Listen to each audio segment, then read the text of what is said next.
ভিডিওটা ক্লিক করার জন্য অসংখ্য অসংখ্য ধন্যবাদ। তো ফ্রেন্ডস, লেটেস্ট একটি জব আপডেট নিয়ে হাজির হয়েছে আপনাদের সামনে। তো এই বিষয়ে কিন্তু অনেক সাবস্ক্রাইবার আমাকে মেসেজ করেছিলেন, হোয়াটসঅ্যাপ করেছিলেন এবং অনেকে কিন্তু বারবার ধরে ফোন করছিলেন।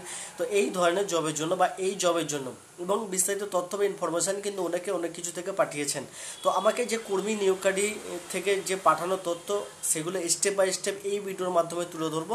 তো আপনারা কিন্তু কন্টিনিউ ভিডিওটা দেখতে থাকুন এবং এই ভিডিওর এই জবটার ক্ষেত্রে আপনারা আবেদন কিভাবে করবেন। তো এতে কিন্তু দুটো প্রসেস রয়েছে।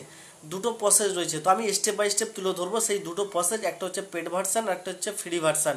ঠিক আছে, তো আমি কিন্তু পেড ভার্সানে যাব না, আমি যাব ফ্রি ভার্সানে। এবং সেই ফ্রি ভার্সানে কিভাবে আপনারা আবেদন করবেন যাতে আপনাদের কোনো রকমের সমস্যার সম্মুখীন না হতে হয় বা কোনো রকমের কোনো কিছু প্রবলেম না ফেস করতে হয়, সেটা কিন্তু আমি এই একই ভিডিওর মাধ্যমে আমি তুলে ধরবো। হয়তো ভিডিওটা একটু লং হতে পারে, তো আপনারা কিন্তু ধৈর্য সহকারে দেখবেন, তারপরে কিন্তু আবেদন করবেন। অযথা ভাই মেসেজ বা ফোন বা কমেন্ট কেউ কিছু করবেন না।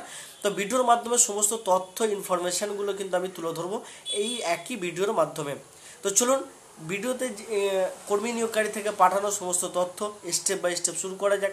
তো আমাদের চ্যানেল যদি নতুন ভিজিট করে থাকেন তাহলে অবশ্যই কিন্তু চ্যানেলটিকে সাবস্ক্রাইব করে পাশে থাকা অল নোটিফিকেশানটি অন করে নিন এবং ভিডিওটা একটি লাইক করে চলুন কন্টিনিউ দেখতে থাকুন। তো এখানে যে কর্মী নিয়োগকারী থেকে পাঠানোর যে তথ্যটা, এখানে যে ইনফরমেশানগুলো পাঠিয়েছে আমি স্টেপ বাই স্টেপ তুলে ধরছি আপনাদের কাছে। তো এইখানে আপনারা কিন্তু প্রত্যেকটা জেলাতে থেকেই আবেদন করতে পারবেন, অর্থাৎ ওয়েস্ট বেঙ্গলে যে কোনো জেলা থেকে আবেদন করতে পারবেন। এবং ক্যান্ডিডেটরা, অর্থাৎ আপনি যে আবেদন করবেন সেই আবেদন করার জন্য আপনি কিন্তু নিজ জেলায় কিন্তু পোস্টিং পাবেন।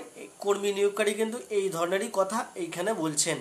অর্থাৎ আপনি যে জেলার, আপনি যদি মালদা জেলার হন মালদা জেলাতে পাবেন, মুর্শিদাবাদ হলে মুর্শিদাবাদ পাবেন, পুরুলিয়া হলে পুরুলিয়া পাবেন এবং মেদিনীপুর হলে মেদিনীপুর পাবেন। অর্থাৎ আপনি যে ডিস্ট্রিক্টের মধ্যে কিন্তু আবেদন করছেন আপনি কিন্তু সেই ডিস্ট্রিক্ট থেকেই কাজটা করতে পারবেন। তবে এখানে আরেকটা খুব বেটার জিনিস, যেখানে 8 পাস থেকে কিন্তু আপনি আবেদন করতে পারছেন, মিনিমাম 8 পাস।